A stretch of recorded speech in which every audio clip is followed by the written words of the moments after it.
Specifically জিজ্ঞাসা করছি যে রোপা 19 এবং হাউস রেন্ট অ্যালাউন্স এবং ট্রান্সপোর্ট অ্যালাউন্স এইটা কি অন্যান্য সংগঠনের আইনজীবীরা সুপ্রিম কোর্টের কাছে প্রেস করেছেন না করেননি?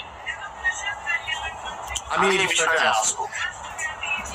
কোর্ট অফ ফার্স্ট ইনস্ট্যান্স পক্ষে আবার ফিরে যাচ্ছি। ট্রাইব্যুনাল তার 26 জুলাই 2019 তারিখের রায়ের 38 নম্বর প্যারাগ্রাফে যেখানে ডাইরেকশন দিচ্ছেন, সেখানে প্রথমে তারা বলেছেন যে সরকার আগে বিয়ে নীতি নির্ধারণ করুন, ইভলভ দ্য নর্মস 3 মাসের মধ্যে, পরের 3 মাসে সেই নীতি রূপায়ণ করুন এবং তারপরে তারা ষষ্ঠ বেতন কমিশন রূপায়ণ করুন। এই ষষ্ঠ বেতন কমিশনের সূত্রে 2019 সালে আজ থেকে 6 বছর আগে বিয়ে মামলায় রোপা 2019 যুক্ত হয়ে গেছে। যিনি পারবেন তিনি এর বিরুদ্ধে সুপ্রিম কোর্টে তথ্য দিয়ে কথা বলবেন। আমরা দেখছি সোশ্যাল মিডিয়ায় অনেকে বলছেন ষষ্ঠ বেতন কমিশন হবে না। কে এটা নিয়োগ করেছে? কোন পশ্চিমবঙ্গ সরকারের কোন এজেন্ট তারা কি কর্মীদের বিরুদ্ধে রয়েছেন? এবার আমরা দেখলাম যে আমরা দাবি দেওয়াটা কখন তুলে করলাম। আমরা জানতাম হাইকোর্টের রায় কি হলো। হাইকোর্টের রায়ে ওই ট্রাইব্যুনালের রায়কে কনফার্ম করতে গিয়ে কবে করছেন? 2022 সালে, যখন একটি নির্বাচিত সরকার একটা অসাংবিধানিক কাজ করেছেন যে ROPA revision of pay and allowance তার মূল ভিত্তি হচ্ছে, তার ডাইনামিক অংশ হচ্ছে ডিএ, যেটা সময়ের সঙ্গে বদলায়। সেইটাকে তারা বাদ দিয়ে রেখেছেন।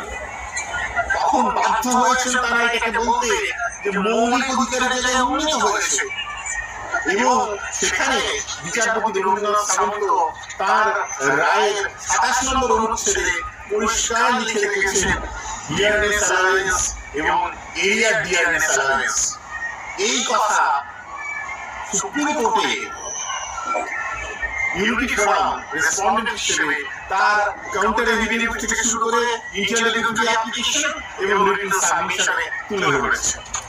অথচ সেইখানে যে চার্ট দেওয়া হয়েছে সেইটা দিতে গিয়ে আমরা কিছু আরটিআই করে তথ্য পাই। হ্যাঁ, এটা ঠিক। বিয়ে মামলায় যেমন সুপ্রিম কোর্টের আগে কোনো চার্ট পেশ করা হয়নি, তেমন আরটিআই সূত্রে আমরা আদার অ্যালাউন্স পেয়েছিলাম। অন্য আরটিআই করেননি।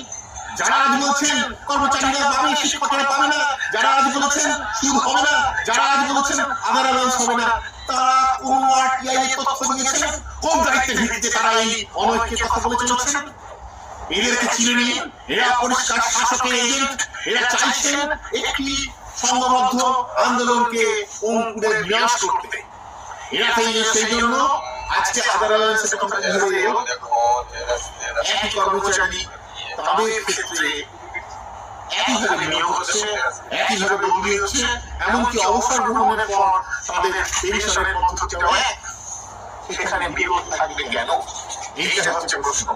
আজকে যখন সুপ্রিম কোর্টের আদেশে ঐক্যের সুর নির্মিত হচ্ছে, সেখানে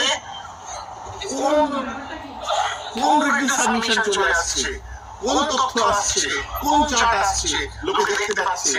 অন্য কোন সংগঠন কোন চার্ট দেননি, কোন তথ্য দেননি, অন্য কোন সংগঠনের পক্ষে আলাদা কোন রিটেন সাবমিশন দেওয়া হয়নি।